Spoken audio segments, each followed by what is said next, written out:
Game Diamond in this video. So the establishment Democratic Party could have passed a conglomerate of progressive policies through in this recent COVID package that they just passed. They could have passed lots of progressive initiatives such as a $15 minimum wage, universal health care, UBI, a federal jobs guarantee, just all types of stuff they could have did if they truly want to have a great package. And they still could add some of this stuff in the upcoming infrastructure package that's coming up in a couple months, but they could have did this now. And they didn't do it in particular because you had a couple centrist neoliberal senators, Democratic senators, Kyrsten Sinema, Joe Manchin, the most prevalent. Yet Kyrsten Sinema, she happily voted against a $15 minimum wage provision that could have been a part of this recent COVID relief package. She happily voted against that package, and while she was voting against it, she did this as if she was just jubilant with joy voting against such a thing, even though she's making hundreds of thousands of dollars and she's a rich United States senator. She can't give her constituents, she can't grant them an actual living wage, which studies show, which is really behind. It's a living wage that's really behind.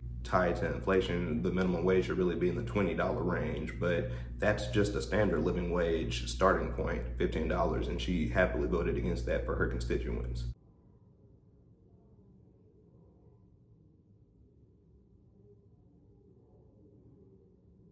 Miss Sinema, no.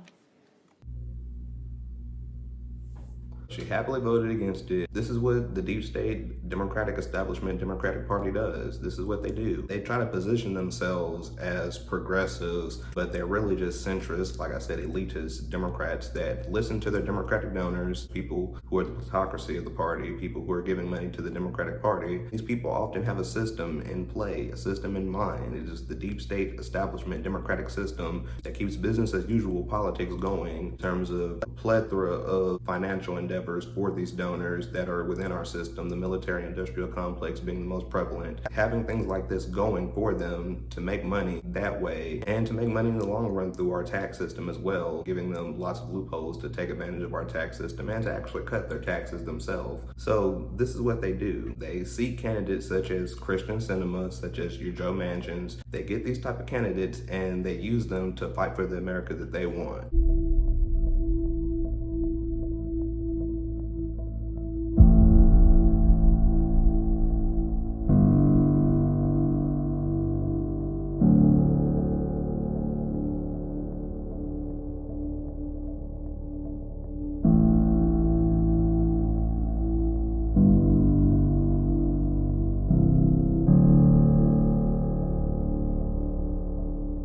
Our current $7.25 minimum wage is a travesty. And I want to do some myth busting, so to speak. Why does your administration believe raising the minimum wage will also positively impact small businesses versus harm them? You raise wages for 30 million people, which is what raising the minimum wage to $15 an hour does. That means you have people with money in their pocket to spend in their communities, at their small businesses that are on Main Street and downtown. A lot of places have raised their minimum wages to $15 an hour. Some states, some cities, what we've seen there is that overall the economic effects have been positive in terms of people with more money in their pocket, in terms of the effect on businesses and job opportunities.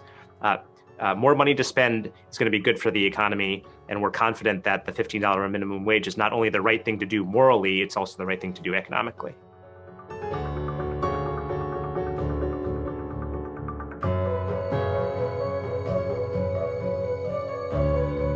Joe Biden is a product of this. Kamala Harris is a product of this as well. Barack Obama is a product of this. Hillary Clinton was definitely a product of this. And the reason why they're able to win is because, first and foremost, they have the media industrial complex on their side, pushing them, basically acting as their record label, pushing them heavily, very forcefully to the American people. And on top of that, they just have the donors behind them, the big money, because politics is rigged and it's all about capitalism and money, who can basically raise the most amount of money. And these people have access to big Democratic donors, big time Democratic donors. They're in the circles with these people, on top of the deep state, on top of the military industrial complex, different fundraiser events. They're within the same circles of these people, so they position themselves that way. The different candidates like your Kyrsten Sinemas, your Joe Bidens, your Kamala Harrises, your Joe Manchins, your folks like that, they position themselves with these folks, they get their money, and then they fight for the America that these people want to see.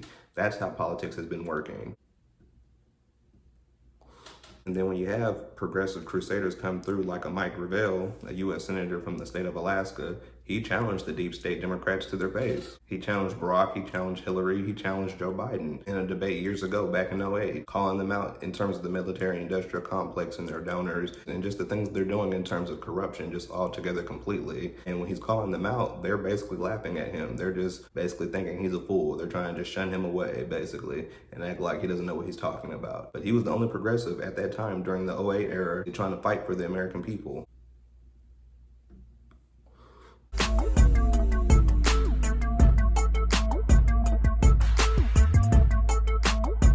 You're right, I made that statement, but that's before I had a chance to stand with them a couple, 3 times. It's like going into the Senate. You know, the first time you get there, you're all excited, my God, how did I ever get here? Then about 6 months later, you say, how the hell did the rest of them get here? And I gotta tell you, after standing up with them, some of these people frighten me. They frighten me. When you have mainline candidates that turn around and say that there's nothing off the table with respect to Iran, that's code for using nukes, nuclear devices. I got to tell you, I'm President of the United States. There will be no preemptive wars with nuclear devices. To my mind, it's immoral, and it's been immoral for the last 50 years as part of American foreign policy. Let's use a little moderator discretion here. Senator Gravel, that's a weighty charge. Who on this stage exactly tonight worries you so much? Well, I would say the top tier ones. The top tier ones. They've made statements. Oh, Joe, I'll include you too. You have a certain arrogance. You want to tell the Iraqis how to run their country. I got to tell you, we should just plain get out. Just plain get out. It's their country. They're asking us to leave, and we insist on staying there. And why not get out? What harm is it going to do? Oh, you hear the statement, well, my God, the soldiers will have died in vain. The entire deaths of Vietnam died in vain. And they're dying in vain right this very second. You know what's worse than a soldier dying in vain? Is more soldiers dying in vain. That's what's worse. And believe it or not, he was basically the only anti-war person up there on the stage. He's the only person that wanted to fight for progressive initiatives, real change that was truly going to benefit the American people, while everyone else is up there basically arguing for incrementalism.